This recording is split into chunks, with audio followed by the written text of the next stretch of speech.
Assalomu alaykum qadrli yurtdoshlar. Bugun aprel oyining 4-chorshanbasi shahrimizda navbatdagi avtomobilsiz kun aksiyasi bo'lib o'tmoqda. Ekologiya vazirligi va Toshkent shahar ichki ishlar bosh boshqarmasi tomonidan shu tadbirda faol qatnashgan yurtdoshlarimizga qimmatbaho sovg'alar berilmoqda. Ushbu tadbirdan o'tkazish asosiy sabablaridan biri sog'lom turmush tarziga o'tish hamda shahardagi tirbandliklarni kamaytirish va avtomobillardan chiqayotgan zararli tashlamani kamaytirishga qaratilgan. Avtobus yaxshi, bemalol.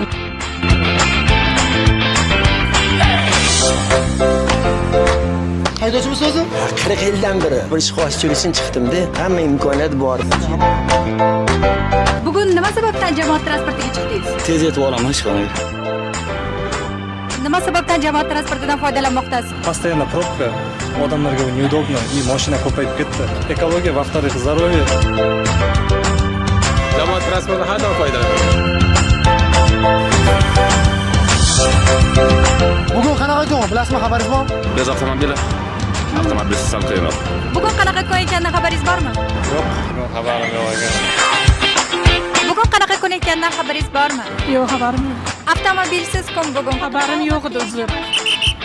Bugun qanaqa kun ekanidan xabaringiz bormi? Yo'q, assalomu alaykum. Har oyning 4-chorshanbasida avtomobilsiz kun deya tavsiya etilgan va bu kunni qonun qoidalariga rioya qilish, jamoat transportlaridan foydalanish tavsiya etiladi. Rahmat kattakon, boringlarga shukr. Assalomu alaykum. Bugun qanaqa kun ekanidan xabaringiz bormi? Qani yo'q, xabarim yo'q. Bugun avtomobilsiz kun sizga ham tavsiya etamiz va atrofingizdagi insonlarga ham tavsiya qilishingizni so'rab qolamiz.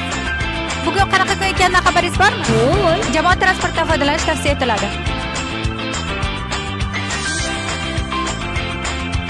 Hisob-kitoblarga ko'ra 200 mingdan oshiq avtotransport vositalari ushbu kunda harakatlanmasa, ulardan chiqadigan zararli tashlama, ya'ni 580 tonnaga yaqin zararli tashlama oldi olingan bo'ladi. Azizlar, avtomobilsiz kun tadbirlari o'tkazilishiga qaramasdan, lekin shahrimiz ko'chalari mana shunday avtotransport vositalari bilan gavjum.